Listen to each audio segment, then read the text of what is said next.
Cinema സ്റ്റൈലിൽ കള്ളന്മാർക്ക് പിന്നാലെ motor cycle chase നടത്തി പോലീസ് കോൺസ്റ്റബിൾ 7 കിലോമീറ്റർ പിന്തുടർന്ന് 35 മിനിറ്റിനുള്ളിൽ 3 കള്ളന്മാരെ അദ്ദേഹം കീഴ്പ്പെടുത്തി.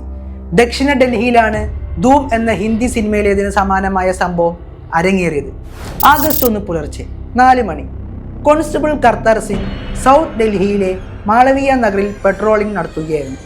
തല മൂടുകയും മുഖം മറയ്ക്കുകയും ചെയ്ത 3 പേർ ബൈക്കിൽ പോകുന്നത് അദ്ദേഹം കണ്ടു.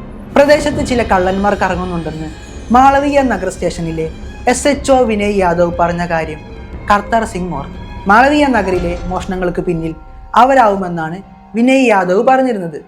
അന്ന് രാത്രി കർത്താർ സിംഗ് കള്ളന്മാർക്ക് പിന്നാലെ പോയി അവരെ നിരീക്ഷിച്ചു. പെട്രോളിങ്ങിലെ സഹപ്രവർത്തകനായ മെയിൻ പോലും അദ്ദേഹത്തിന്റെ കൂടെ ഉണ്ടായിരുന്നു. അന്ന് രാത്രി മറ്റൊരു ദുഷ്ടനെ പിടികൂടാനുള്ള പദ്ധതി ഉണ്ടായിരുന്നെങ്കിലും അത് ഒഴിവാക്കിയാണ് അവർ കള്ളന്മാരുടെ പിന്നാലെ കൂടിയത്. പക്ഷേ അല്പസമയത്തിന് ശേഷം കള്ളന്മാർക്ക് കാര്യങ്ങൾ മനസ്സിലായി. തങ്ങളെ ആരോ പിന്തുടരുന്നുണ്ടെന്ന് ബോധ്യമായതോടെ അവർ രക്ഷപ്പെടാൻ ശ്രമിച്ചു. പക്ഷേ കർത്താർ സിംഗ് അവരെ പിന്തുടർന്നു. ഇതോടെ കള്ളന്മാർ സാവിത്രി ഫ്ലൈ ഓവർ ഭാഗത്തേക്കും പിന്നീട് IIT ഫ്ലൈ ഓവർ ഭാഗത്തേക്കും പോയി. അവിടെ നിന്ന് വലത്തോട്ട് തിരിഞ്ഞ് അരബിന്ദോ മാർഗിലേക്ക് പോയി. അവിടെ നിന്ന് ഹോസ്കസ് വഴി ഖേൽഗാവിലേക്ക് പോയി. കർത്താർ സിംഗിന്റെ ബൈക്ക് അടുത്തെത്തുമ്പോഴെല്ലാം കള്ളന്മാർ വടി വീശുകയും എന്തൊക്കെയോ എടുത്ത് എറിയുകയും ചെയ്തു. പക്ഷേ അദ്ദേഹം സുരക്ഷിതമായ അകലം പാലിച്ചാണ് അവരെ പിന്തുടർന്നത്. ഡൽഹിയിലെ കള്ളന്മാരുടെ കൈവശം തോക്ക് പോലെയുള്ള ആയുധങ്ങൾ ഉണ്ടാവാൻ സാധ്യതയുണ്ടല്ലോ. ഇത് കണ്ട് പ്രദേശത്തെ ഒരു സുരക്ഷാ ജീവനക്കാരനും ബൈക്കുമായി 2 ബൈക്കുകളെ പിന്തുടർന്നു. വഴിയിൽ കണ്ട മറ്റ് പോലീസുകാരോട് വഴികൾ അടയ്ക്കാനും കൂടുതൽ പോലീസിനെ അയക്കാനും നിർദ്ദേശിച്ചു. സ്പീഡ് ബ്രേക്കറുകൾ പോലും പരിഗണിക്കാതെയാണ് കള്ളന്മാർ അതിവേഗം സഞ്ചരിച്ചു കൊണ്ടിരുന്നത്. നല്ലൊരു അവസരം ലഭിച്ചപ്പോൾ തന്റെ ബൈക്ക് കള്ളന്മാരുടെ ബൈക്കിൽ ഇടിപ്പിക്കുകയാണ് കർത്താർ സിംഗ് ചെയ്തത്. നിലത്ത് വീണ സംഘത്തിൽ ഒരാൾ ഇരുമ്പ് വടിയെടുത്ത് വീശി. കർത്താർ സിംഗിന്റെ ഹെൽമെറ്റിലാണ് അടികൊണ്ടത്. മറ്റൊരു കള്ളൻ സ്ക്രൂ ഡ്രൈവറുമായി കുത്താനെത്തി. അപ്പോൾ കർത്താർ സിംഗ് തന്റെ സർവീസ് പിസ്റ്റൽ എടുത്ത് വായുവിലേക്ക് വെടിവെച്ചു. പക്ഷേ അതൊന്നും കള്ളന്മാരെ തടയാൻ പ്രാപ്തമായിരുന്നില്ല. അവർ ബൈക്ക് എടുത്ത് രക്ഷപ്പെടാൻ ശ്രമിച്ചു. പക്ഷേ ചാടി വീണ് കർത്താർ സിംഗ് ബൈക്കിന്റെ താക്കോലെടുത്തു. അപ്പോൾ കള്ളന്മാർ വീണ്ടും അദ്ദേഹത്തെ ആക്രമിക്കാൻ ശ്രമിച്ചു.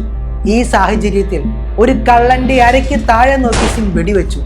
വെടിയേറ്റ അയാൾ കുഴഞ്ഞു വീണു. മറ്റു 2 പേരും മരവിച്ചു നിന്നു. അപ്പോഴേക്കും കൂടുതൽ പോലീസ് സ്ഥലത്തെത്തിയിരുന്നു. വെടിയേറ്റ രക്തം വാർന്നു വീണ കള്ളനെ കർത്താർ സിംഗ് തന്നെ ബൈക്കിൽ ആശുപത്രിയിലേക്ക് കൊണ്ടുപോയി. കള്ളനെ പുറകിലിരുത്തിയ ശേഷം മറ്റൊരു പോലീസുകാരനെയും കയറ്റിയാണ് ആശുപത്രിയിലേക്ക് പോയത്.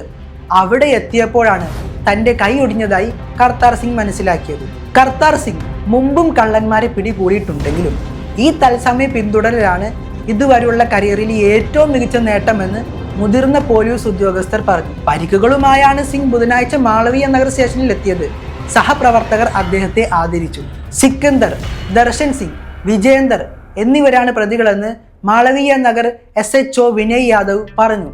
അടച്ചിട്ടിരുന്ന വീടുകളും ഗേറ്റ് തുറന്നിട്ട കെട്ടിടങ്ങളുമാണ് സംഘം ലക്ഷ്യമാക്കിയിരുന്നത്.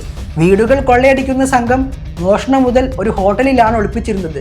ഡൽഹിയുടെ മറ്റു ഭാഗങ്ങളിലും സംഘം സമാനമായ കവർച്ചകൾ നടത്തിയിരുന്നുവെന്ന് SHO യാദവ് പറഞ്ഞു. സിക്കന്ദർ ഏകദേശം 14 മോഷണ കേസുകളിൽ പ്രതിയാണെന്ന് DCP അങ്കിത് ചൗഹാൻ പറയുന്നു. ദർശനെതിരെ 6 ക്രിമിനൽ കേസുകളുണ്ട്. അതിൽ 3 എണ്ണം പഞ്ചാബിലാണ്. കോൺസ്റ്റബിൾ കർത്താർ സിംഗ് പ്രകടിപ്പിച്ച ധൈര്യം, മനസ്സാന്നിധ്യം, കർത്തവ്യത്തോടുള്ള പ്രതിബദ്ധത, പ്രാദേശിക സുരക്ഷാ ഗാർഡുകളുമായുള്ള ഏകോപനം എന്നിവയുടെ മികച്ച ഉദാഹരണമാണ് ഈ ഓപ്പറേഷൻ എന്നും അദ്ദേഹം കൂട്ടിച്ചേർത്തു.